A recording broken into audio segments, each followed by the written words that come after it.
The rain wasn't heavy, but it was the annoying kind. It misted up the windshield of Officer Dale Peck's patrol car, making the streetlights on Briarwood's main stretch look like blurry yellow ghosts. It was a quiet Tuesday, just past 8, the kind of shift that usually involved paperwork and maybe helping old Mr. Finley from the bakery find his lost dog. Dale liked it that way.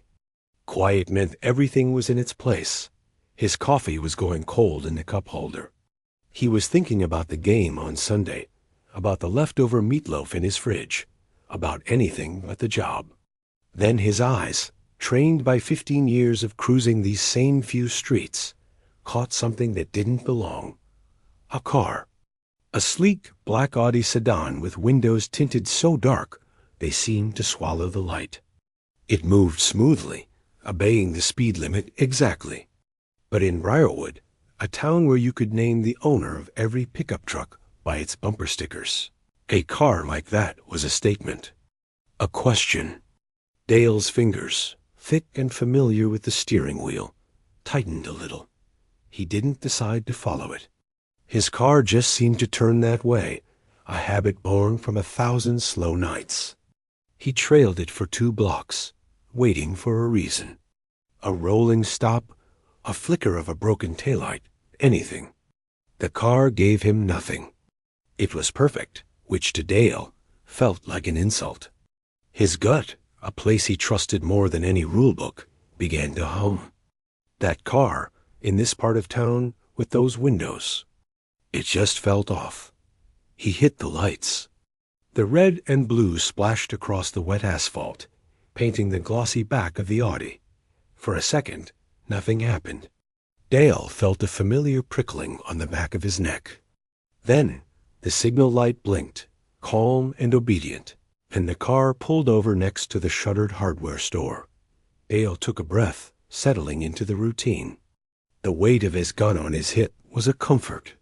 He adjusted his uniform cap, clicked on his body camera, and stepped out into the drizzle. The rain felt cold on his close-shaven head. He approached the driver's side, his flashlight held up and slightly away, his other hand resting lightly on his belt, near his radio. He couldn't see a thing through the dark glass. The window just reflected his own face back at him, a stern, official mask. He tapped on the glass with his knuckle. A firm, authoritative sound. Tap, tap, tap. The window slid down without a sound. No frantic fumbling, no nervous greeting. Just a smooth, electric hum, and then the interior of the car was revealed. It smelled of clean leather and something else, like old books. The man behind the wheel wasn't young. He had short, gray-flecked hair and a face that looked like it was used to thinking. He wore a simple but expensive-looking wool coat over a collared shirt. No gold chains, no flashy clothes. He just sat there, his hands resting on the steering wheel, at 10 and 2, and looked at Dale. Not past him, not at the badge, but right into his eyes. The look threw Dale off balance for a heartbeat. It was too calm. There was no fear, no apology, no fake smile. License and registration, Dale said, his voice coming out harder than he meant it to. The routine words felt clunky. Step out of the vehicle, slowly. The man didn't move to reach for anything. He just continued to look at Dale, his expression unreadable. The silence stretched for 2-3 seconds, filled only by the soft patter of the rain. Then the man spoke. His voice was a low, steady baritone, with no trace of a local accent. "I'm Chief Elias Vance. My identification is in my inner pocket. I assume you have a reason for this stop, officer." The man's eyes drifted down, just for a fraction of a second, to the nameplate on Dale's chest. Then they came back up, locking onto Dale's again. Peck. The word hung in the damp air. Chief Vance. The names slammed into Dale's brain, one after the other. He'd seen the memos. Boring, official emails about administrative changes, about some big city guy coming in to take over after the sheriff retired. He'd skimmed them at best. That was management stuff. That had nothing to do with the real work on the street. But now, it had everything to do with him. A hot wave, half panic, half stubborn anger, washed up from his collar. His face felt tight. This wasn't happening. This couldn't be happening. His mind scrambled for an answer, for any piece of ground to stand on. He started, his voice losing its steel. He gestured weakly with his flashlight toward the window. The tint. It looked dark. It's procedure, sir. Even as he said it, he heard how thin it sounded. The chief's gaze didn't waver. It was like the man could see the frantic scramble going on behind Dale's eyes. Slowly, without breaking eye contact, Chief Vance reached his right hand inside his coat. Dale's own hand twitched, a nervous instinct, but the chief's movements were slow, deliberate. He pulled out a slim leather wallet dot. He opened it. On one side was a driver's license. On the other, gleaming even in the dull streetlight, was a badge. Not a patrolman's badge. The chief's badge. It was different. It carried a different weight. He handed both the wallet and the separate, heavy badge to Dale. Dale's fingers, suddenly clumsy, took them. The metal of the badge was cool. He looked down at the identification, then at the badge, then back at the calm, waiting face of the man in the car. The rain dripped from the bill of Dale's cap onto the toe of his polished boot. The red and blue lights from his own car continued to spin, painting the scene in pulses of silent alarm. In that moment, standing on the empty, wet street, Officer Dale Peck understood that his quiet Tuesday was over, and nothing was going to be in its place ever again. The drive back to the station was the longest, 3 minutes of Dale's life. The windshield wipers beat a nervous rhythm he felt in his teeth. In his mind, he kept replaying the stop, but it was all just shattered pieces of sound and feeling. The hum of the window going down. The quiet, impossible weight of that name. Chief Vance. The look in the man's eyes, not angry, not even annoyed. It was something worse. It was a kind of tired, knowing assessment. Dale's own cruiser, usually a second skin, felt like a trap. He could still see the chief's Audi in his rearview mirror, following him at a polite distance. The man hadn't said another word. Just a simple, "I'll follow you in, officer. We'll continue this at the station." It wasn't a request. Pulling into the lot behind the brick police station felt like arriving at his own funeral. He killed the engine and sat for a second, his hands squeezing the wheel until his knuckles were white. He saw the black Audi glide into the reserved spot next to the sheriff's truck. The spot that still had old Sheriff Dalton's name on a faded piece of paper taped to the wall. Reserved for sheriff. Dale watched, frozen, as Chief Vance got out, adjusted his coat, and walked toward the back door without a glance his way. He moved like he owned the place. Because, Dale remembered with a sick lurch, he now did dot inside. The night shift hum was different. The usual sound of typing and low chatter was gone, replaced by a thick, waiting silence. The dispatcher, a woman who'd known Dale since he was a rookie, didn't look up from her screen, but her shoulders were stiff. 2 other patrolmen at their desks were pretending to be busy, but their eyes flickered toward him like moths to a light. News, in a place like this, traveled faster than radio waves. Sheriff Dalton's office door was open. The old sheriff, a broad man with a face like worn leather, stepped out. He saw Dale standing there, lost in the middle of the room, and a slow grin spread across his face. He walked over, his heavy boots thumping on the linoleum, and clapped a massive hand on Dale's shoulder. "Well, I'll be damned," Dalton chuckled, his voice a low rumble. The smell of coffee and cheap aftershave washed over Dale.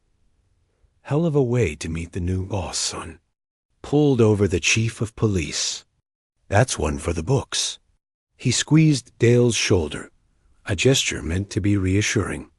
Don't you worry your head off about it. He's just blowing off steam, making a point. He'll cool off. He's got to work with us, right? We're all on the same team. The words were meant to be a life raft, but they felt hollow. Dal just nodded, unable to speak. The chief hadn't seemed like a man who was blowing off steam. He wants to see you, the dispatcher said quietly, finally looking up. Her eyes were full of pity. In his office, now. Dale walked the hallway like a man going to the gallows. The new nameplate on the office door was stark and shiny. Chief Elias Vance. He knocked, a dry sound in his throat. Come in. The voice was the same calm baritone from the car. Dale opened the door. The office was different already. Dalton's old hunting trophies and fishing photos were gone. The desk was clear except for a computer, a notepad, and Dale's own body camera, sitting there like an accusation. Chief Vance sat behind the desk. He'd taken off his coat and rolled up the sleeves of his shirt. He didn't look up from the notepad where he was writing. Sit, Officer Peck. Dale sat in the hard wooden chair facing the desk. He felt like a kid in the principal's office. He stared at a spot on the wall, waiting for the explosion, for the shouting, for the immediate suspension papers. Chief Vance finished writing, put his pen down, and finally looked at him. He leaned back in his chair, studying Dale. The silence in the room was heavy. So, the chief began, his tone conversational. You saw a vehicle with dark tint. That was your primary observation? Dale cleared his throat. Yes, sir. And the tint was in violation of the state code? You measured it? No, sir. It was a visual estimate. I see. Chief Vance nodded slowly. He picked up the body camera. A visual estimate. At 8:17 p.m. in the rain on a poorly lit street. He connected the camera to his computer. Let's review your visual estimate, officer. He turned the screen so Dale could see it. There was Dale's own face, from the camera's perspective, stern and official in the rain. There was the tap on the window rolling down. Dale watched himself, seeing the stiffness in his own posture, hearing the unnecessary hardness in his own voice when he demanded the driver step out. On the screen, Chief Vance's calm face appeared, and Dale heard his own voice stammer, The tint looked too dark. Seeing it from the outside was brutal. It looked exactly like what it was. It looked bad. The chief paused the video. The frozen image was of his own hand, taking the badge and wallet. Walk me through it, Chief Vance said, his eyes back on Dale. Not yelling. Just asking. Not the procedure in the manual. Walk me through what was in your head. From the moment you first saw my car, what was the probable cause in your mind? No one had ever asked Dale that question. They talked about violations, about actions, about what was seen. They never asked about the gut, the feeling, the unsaid thing that started it all. And he couldn't say it. He couldn't put that feeling into words in front of this man, in this quiet room. The words would be a confession to something he wasn't ready to name. He looked down at his hands, clenched in his lap. I don't know, sir. Chief Vance watched him for a long moment. He didn't seem surprised by the answer. I am going to give you a choice, Officer Peck, he said finally, his voice still even. The easy choice is a 3-day suspension without pay. A note in your file. Everyone moves on. You'll be angry. I'll be the bad guy, and nothing changes. He leaned forward, folding his hands on the clean desk. The hard choice is you come off patrol. Starting tomorrow, you're assigned to my new community engagement and procedural review task force. Your first job is to help me pull every traffic stop report from the last 2 years. Every single one. We're going to audit them. Together. You're going to help me understand how this department operates on the street. Dale's head snapped up. His face felt hot. This was worse than suspension. This was a public shaming. A desk job. He was a street cop. This was paperwork. It was humiliation dressed up as a promotion. That's not a punishment, Dale said, the words slipping out with the edge of defiance. That's the job, Chief Vance interrupted, his voice finally gaining a slight firm edge. The real job. Protecting a community starts with understanding it. And it starts with understanding ourselves. So, what's your choice? The easy path or the hard one? Dale sat there, trapped between the sheriff's slap on the back and the chief's steady gaze. One meant staying in the world, he knew. The other meant stepping into a room where he'd have to look at everything, especially himself, under a bright, unforgiving light. He thought of walking out, taking the suspension, of the guys buying him a beer and laughing about it. But then he saw the frozen image on the computer screen. His own face, hard and sure, before the world fell out from under him. A strange, defeated calm settled over him. He looked at the chief and gave a short, sharp nod. The hard one, sir. The task force office was a storage room. They had cleared out boxes of old traffic cones and outdated manuals to make space for a folding table and 2 chairs. A single buzzing fluorescent light hummed above them. On the table sat a laptop, a thick stack of printed reports, and a sense of dread that felt heavier than any of it. Dale sat in the stiff chair, his uniform shirt feeling too tight. He watched Chief Vance move with a quiet efficiency that was unnerving. The man hadn't mentioned to stop again. He didn't act angry. He just worked. He plugged a hard drive into the laptop and pulled up a spreadsheet with columns and numbers that made Dale's eyes glaze over. "All right, Officer Peck," Vance said, his voice all business. "We start with the data. Then we give it faces." He turned the screen. These are all vehicle stops from the last 24 months. Over 4,000 of them. This column is the driver's stated race or ethnicity, as recorded by the officer. This column is the reason for the stop. And this one, he said, pointing a long finger at a final column, is the outcome. Warning, citation, arrest, or search. Dale stared. It was just numbers. Dry, harmless numbers. Your first task, Vance continued, is simple. Sort them. Take this stack of reports from last year and separate them. One pile for stops that resulted in a search of the vehicle. Another pile for everything else. It seemed mindless. Busy work. Dale took the first stack, thick as a phone book, and started reading. The first few were routine. Asterisk speeding, 45 and a 30. White male, age 52. Verbal warning asterisk, he placed it in the everything else pile. Asterisk broken taillight. White female, age 24. Citation issued. Asterisk another for the big pile. He worked in silence, the only sounds the rustle of paper and the hum of the light. He reached for another report. His own handwriting stared back at him. He remembered the stop. A kid, maybe 19, in a beat-up Honda. Asterisk failure to signal within 100 feet of a turn. Black male, age approx. 19. Vehicle search conducted. No contraband found. Citation for faulty signal lamp. Asterisk a kid who'd rolled through a stop sign in an empty neighborhood. Dale had asked him to step out. He'd been nervous, fumbling with his words. That nervousness had made Dale's gut twitch. He'd called for a second unit and had the kid stand in the cold while he searched the car.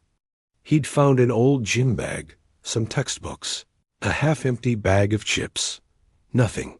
He'd written the citation and sent him on his way. He'd forgotten about it by lunchtime. Now, holding the paper, he felt a pinprick of shame. He placed the report on the much smaller search pile. It landed with a soft, accusing sound. An hour passed. The search pile grew, but slowly. Dale started to notice patterns he'd never seen because he'd never looked.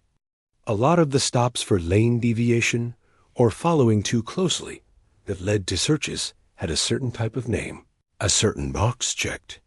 He didn't say anything. He just kept sorting. Chief Vance broke the silence. He didn't look up from his laptop. 6 years ago, he said, his voice calm, like he was commenting on the weather, I was promoted to deputy inspector. Big ceremony. Family came. My mother, she was so proud she was crying. Dale glanced up, unsure where this was going. That same night, Vance continued, clicking the mouse, I drove to a nice restaurant to celebrate. I was in my dress uniform, full of medals. I got pulled over 2 blocks from the place. The officer asked me if I was lost. He asked me 3 times if the car was rented. He made me stand on the sidewalk while he ran my license. Took 20 minutes. My family was waiting inside with cold champagne. He finally looked at Dale. He never did give me a reason for the stop. Just said things looked off, and he let me go. Dale didn't know what to say. That's not right, sir. No, Vance agreed softly. It wasn't, but it was just a fact of my life. One of many. You collect them, like stones in your pocket. After a while, you get used to the weight. He went back to his screen. The story hung in the air, changing the quality of the silence. It wasn't just a story. It was in key, unlocking a door Dale had never tried to open. Later, Vance called him over to the laptop. He had pulled up dashboard camera footage. This is from Officer Talbot's stop last month, he said. Talbot was a friend of Dale's, a good guy, a family man. The video showed a clean sedan. A young man with dark skin was at the wheel. The audio crackled. Talbot's voice was friendly at first. Asterisk license and registration, please. The young man handed them over. Asterisk, you know why I stopped you? The young man said he didn't. Asterisk, your rear license plate light is out. It's a safety issue. Asterisk, so far, so normal. Then the young man asked a question. His voice was polite. Asterisk, officer, is that a primary offense? Can I get a warning to fix it? Asterisk, on the video, Talbot's posture changed. His voice lost its friendliness. Asterisk, step out of the car, son. Asterisk, what? The young man on the video said, confusion clear. Why? Asterisk, I'm not going to ask you again. Step out of the car. Now. Asterisk, Dale watched, a knot forming in his stomach. He knew what was coming. He'd seen this dance, had done this dance. The challenge, however small, couldn't be allowed. The young man got out, frustrated, saying this wasn't fair. That was all it took. Asterisk, you're under arrest for obstruction and contempt of an officer. The cuffs came out. The young man's face, flooded with shock and anger, filled the frame before he was led away. Vance paused the video. The final image was the empty car door hanging open. He spent the night in jail, Vance said quietly. The charges were dropped the next morning by the prosecutor for lack of probable cause. Talbot wrote him a warning for the light. Dale stared at the frozen, empty car. He'd always seen the other side of this. The cops sighed. The need for control, for respect, for safety. He saw Talbot's side instantly, a kid talking back, not showing deference. But now, for the first time, he was made to sit and look at it from the other side of the window. He saw a young man who knew his rights, who asked a simple question, and whose entire night was destroyed for it. He saw the escalation, swift and brutal, triggered not by a threat, but by a bruised ego in a uniform. It was just a light, Dale heard himself say, his voice rough. Yes, Vance said. It was just a light. So why did it end in handcuffs? What was the goal? Dale had no answer. The simple truth in the room was suddenly loud and uncomfortable. The goal hadn't been safety, or even justice. It was about winning. It was about making sure the person in the car knew who was in charge. He looked back at the piles of paper on the folding table. They weren't just reports anymore. They were stories. Stories of people getting to work late, of scared kids, of ruined nights, of stones collecting in pockets. And his own report was in there too. A part of the pattern he'd helped weave, without ever seeing the whole cloth. The buzzing of the fluorescent light seemed to grow louder. Dale didn't feel angry at the chief anymore. He felt something else, something worse and more useful. He felt ashamed, and for the first time, he was starting to understand exactly why. The work in the storage room didn't stay quiet for long. It was a small town. People knew.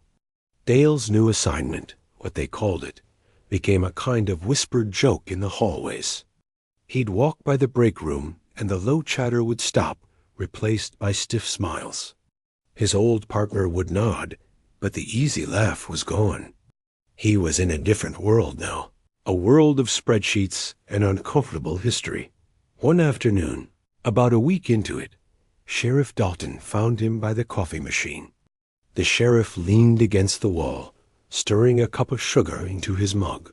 "You're looking tired, son," Dalton said, his voice a low rumble. "Paperwork got you beat? All that?" He waved a big hand vaguely. "Dada?" Dale shrugged. "It's a job, Sheriff, is it?" Dalton took a sip, his eyes sharp over the rim of the mug. "Seems like a waste of a good patrolman. You're a street cop. You've got instincts. This?" He glanced down the hall toward the storage room. "This feels like punishment. Like he's trying to make you feel bad about doing your job." Dale stayed quiet. He thought of the video of the license plate light stop. He'd been thinking about it a lot. Dalton moved closer, his voice dropping to a confidential tone. It was the voice he used when he talked about union business or sticking together. "Listen, Dale, I've known you since you were a cadet. Your dad was a good officer. We're a family here. This guy," he said, tilting his head toward the chief's office, "he's an outsider, a politician in a uniform. He's got a fancy degree and wants to change everything to make himself look good for the mayor. He doesn't care about Briarwood. He doesn't care about us." Dale looked at the brown sludge in his own cup. It was the same coffee they'd always made. It tasted bitter. "This audit," Dalton continued, his face serious now. "He's looking for problems. He wants to find bad cops. He wants to tear down what we've built so he can build his own little statue. And he's using you to do it. You're handing him the hammer." The words hit a deep, familiar place. Loyalty, the brotherhood, the feeling of watching each other's backs, no questions asked. It was a powerful feeling, warm and safe. It was the feeling of belonging. But what if... Dale started, then stopped. What if there are problems? Things we just didn't see? Dalton's expression hardened, just for a second. Then it softened into a look of pity. Problems? We keep this town safe. Our crime rate is low. People sleep easy. That's not an accident, son. That's us. The day we start second-guessing our gut, that's the day the bad guys win. This job isn't about feeling sorry for people. It's about order. He put a heavy hand on Dale's shoulder again, but this time it didn't feel reassuring. It felt like a weight. Your real career, your future with this family, it's out there on the street. Not in that room. Think about it. He walked away, leaving Dale standing there, feeling pulled in two. The sheriff's path was clear, well-worn, and safe. It was the world he knew. That night, Dale went back into the storage room. Chief Vance was there, looking over a printed map of the town with colored pins stuck in it. "Sir," Dale said, his voice tight. "Can I ask you something?" Vance looked up. "Go ahead."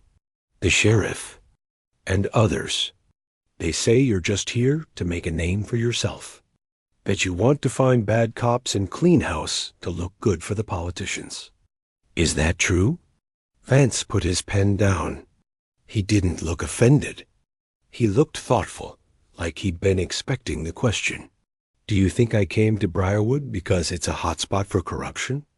He asked. "This isn't some big scandal, Officer Peck. It's quiet. It's normal. That's the problem." He gestured to the map. "The problems aren't usually one bad cop. They're in the patterns. In the habits no one ever questions. Like stopping a car for no reason you can name." Dale flinched. "My goal isn't to destroy anyone's career," Vance said, his voice firm but calm. "My goal is to make this department something the whole town can trust, not just one part of it. Right now, if you live on the South Side, you probably trust these guys with your life. If you're a young man driving through from the East Side, maybe not. That means the job is only half done." He stood up and walked to the small, grimy window, looking out at the town. Destruction or construction. They use a lot of the same tools. Truth is the main one. The truth in these reports. The truth on those videos. The truth about why we do what we do. He turned and looked straight at Dale. "The question for you is, which side of that truth do you want to be on? The side that hides it to protect the way things have always been? Or the side that faces it, even when it's hard, to build something better?" Dale didn't have an answer. He felt like a rope in a tug of war. The sheriff's words about family and gut instincts were powerful. But the chief's words about trust and truth, they stuck too. And they were backed up by the cold, hard facts on the table. He went home that night but couldn't sleep. He kept seeing the young man's face from Talbot's video, the shock as the cuffs went on. He saw the stack of search reports, a pile he now knew was filled with stories just like the one he'd written. He heard the sheriff's voice. Asterisk, we're a family here. Then he heard the chief's quiet question. Asterisk, which side of the truth? Asterisk, the next morning, he came in early. Chief Vance wasn't there yet. Dale sat alone in the storage room, the hum of the light the only sound. He looked at the laptop. He thought about the sheriff's warning about his future dot. Then, slowly, he pulled out his phone. He opened a simple recording app. His heart hammered against his ribs. He pressed record and placed the phone on the table, screen down. He started talking. He didn't give a speech. He just stated facts, his voice low but clear in the empty room. Yesterday, Sheriff Dalton spoke to me by the coffee machine. He said Chief Vance was an outsider trying to tear down the department to build his own reputation. He implied my future with the force was at risk if I kept helping with the audit. He said we were a family, and that family sticks together, that questioning our instincts means the bad guys win. He took a shaky breath, the words feeling dangerous just to say out loud. He was pressuring me to stop the work, to choose loyalty to the old ways over the audit. He made it clear that cooperating with the chief was a betrayal. He stopped the recording. For a minute, he just sat there, staring at the silent phone. What he held in his hand wasn't just a recording. It was a key. He could delete it. He could walk away, take the easy path, and go back to being a street cop. His life would go back to normal dot, or he could use it. He could choose a side. He thought about the truth. Not the sheriff's version of it, or even just the chief's, but the real one. The one in the data. The one on the videos. The one he was starting to see for himself.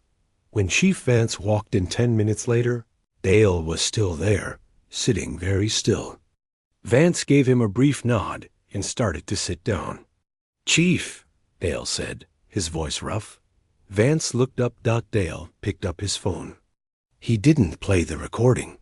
He just held it out, a small black rectangle in his palm. "You asked which side of the truth," he said. "I think I need to show you something." The town hall meeting was packed. Folding chairs scraped against the community center floor, and the air was thick with the smell of old coffee and damp coats. People from all over Briarwood were their parents from the north side, shopkeepers from the main street, young folks from the apartment complexes on the east side. They'd heard there was going to be a big announcement about the police. Chief Vance stood at the front, next to a large screen. He looked calm, but there was a serious energy about him. Sheriff Dalton sat off to the side in his dress uniform, his face like stone. Dale sat in the very back row, in plain clothes, feeling like he might be sick. He hadn't worn his uniform. It didn't feel right, not tonight. Chief Vance began speaking. His voice was clear and carried to the back of the room.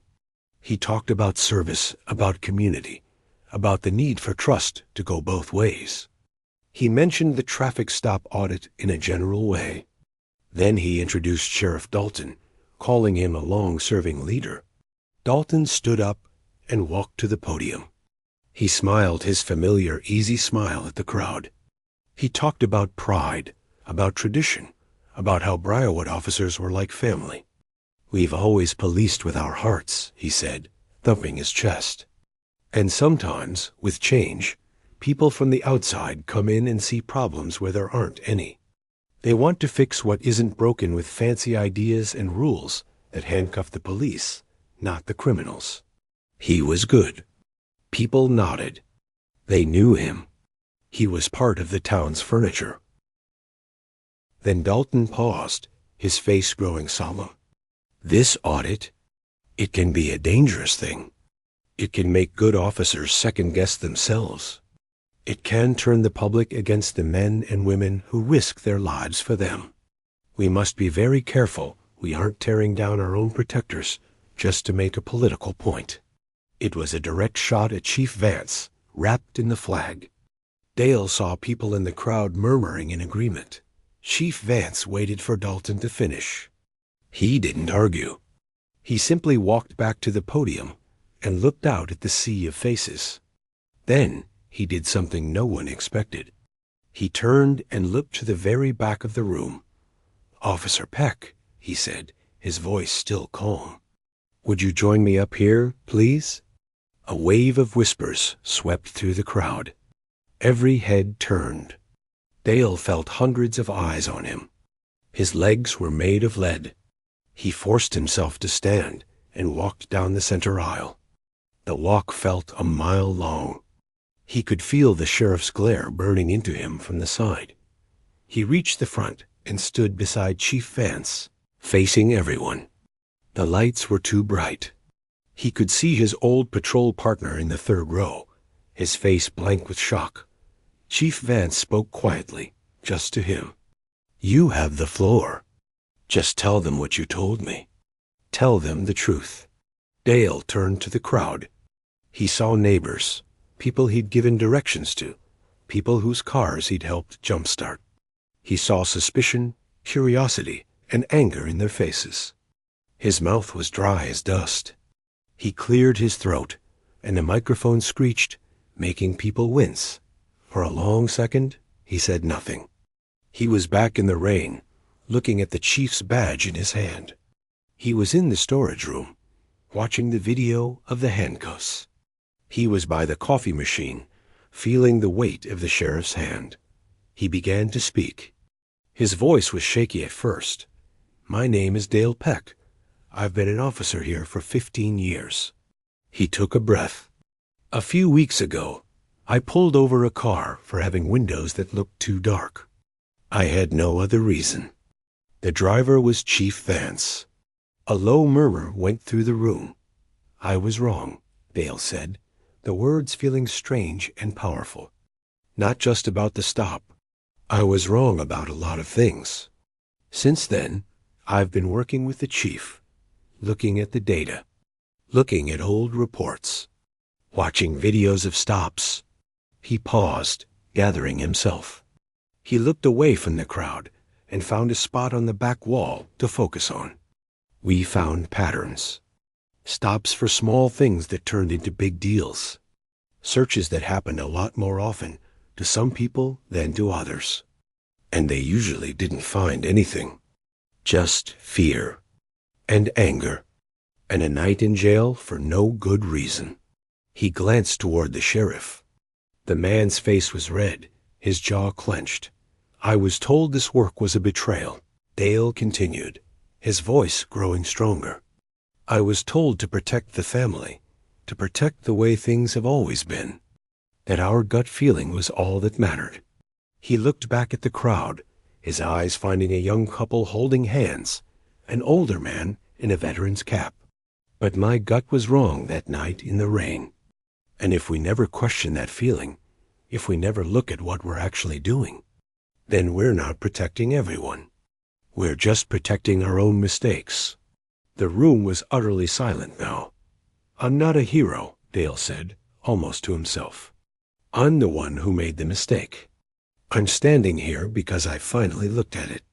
And what I saw was wrong. It needs to change.